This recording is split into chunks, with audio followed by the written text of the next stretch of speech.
रावेर लोकसभा निवडणुकीमध्ये एक ट्विस्ट येण्याची शक्यता वर्तवली जाते, कारण रावेरमधून शरद पवार गट रोहिणी खडसे यांना उमेदवारी देणार का असा सवाल उपस्थित केला जातोय।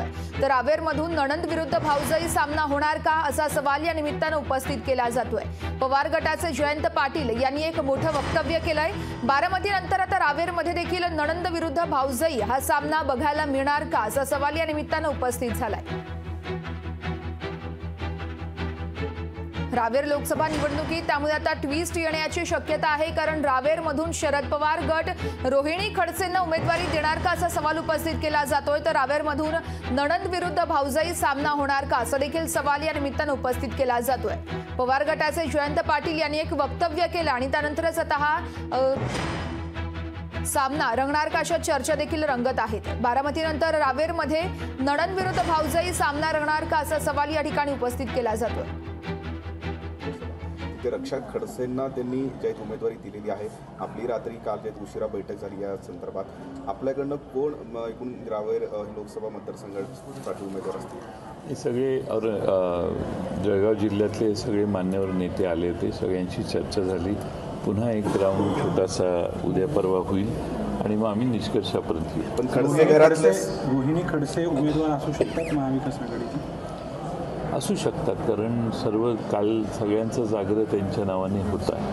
साहेब, कोर्टानं अजित पवार गटाला वसंत मोरेंनी मनसेला सोडचिठ्ठी दिलेली आहे, निवडणूक लढवण्यास इच्छुक आहेत ते। आपल्याकडून काही आपल्याशी काही संपर्क त्यांच्याकडून करण्यात आला नाही? माझ्याशी तरी संपर्क नाही झाला।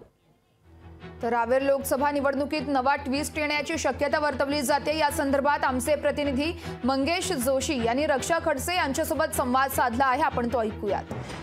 रावेर लोकसभेतून रक्षा खडसे यांना पुन्हा उमेदवारी जाहीर झाल्यानंतर इच्छुक उमेदवार अमोल जावळे हे नाराज असल्याची चर्चा आहे आणि त्यांच्याच कार्यकर्त्यांनी व समर्थकांनी खरं तर भाजपचा राजीनामा देण्याचा इशारा जो आहे हा दिला आहे। आणि या संदर्भात बोलण्यासाठी आपल्यासोबत स्वतः रक्षा खडसे आहेत।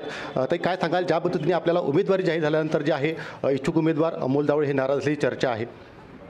मी या संदर्भात जसं मला माहिती मिळाली, मी आज सकाळी 7 वाजता अमोलदादांशी बोलली, कारण की शेवटी ते रावेर मतदारसंघाचे आमचे अध्यक्ष आहे आणि अध्यक्ष म्हणून संघटनेची खूप मोठी जबाबदारी आज अध्यक्षांवर असते, कारण की शेवटी या निवडणुका अध्यक्षांच्या माध्यमातून घेतल्या जातात। तर त्यांनी मला सांगितलं अशी कोणतीही नाराजी नाही आहे। साहजिकच आहे की जेव्हा इच्छुक उमेदवार असतात तर त्यांचे सोबतचे जे कार्यकर्ते असतात त्यांना वाटणं हे साहजिक गोष्ट आहे। हरिभाऊंचं जे तिकीट कट केलं गेलं, शेवटी बघा तिकीट कोणाला द्यायचं नाही द्यायचा हा सगळा ज्येष्ठांचा विचार असतो, पक्षश्रेष्ठींचा विचार असतो आणि त्यावेळेसची काही परिस्थिती असेल त्याच्यामुळे पक्षाने मला पुढे आणलं असेल, असंही काय असू शकतं। पण त्या संदर्भात मी एवढंच सांगेल की हरिभाऊंचं योगदान ह्या सगळ्या गोष्टींमध्ये खूप चांगलं राहिलेलं आहे, पक्ष संघटनेमध्ये चांगलं राहिलेलं आहे। त्याच्यामुळे हरिभाऊंना विसरण्यासारखं असं काही नाही आहे।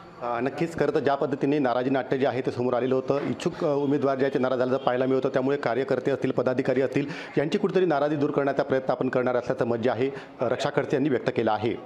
मंगेश जोशी, लोकशाही मराठी, जळगाव।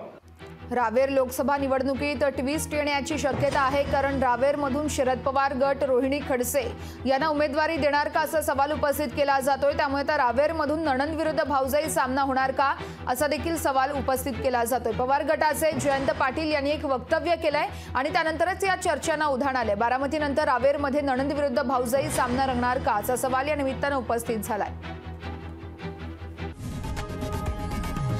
लोकशाही मराठी ऐका, पहा, जागरूक रहा।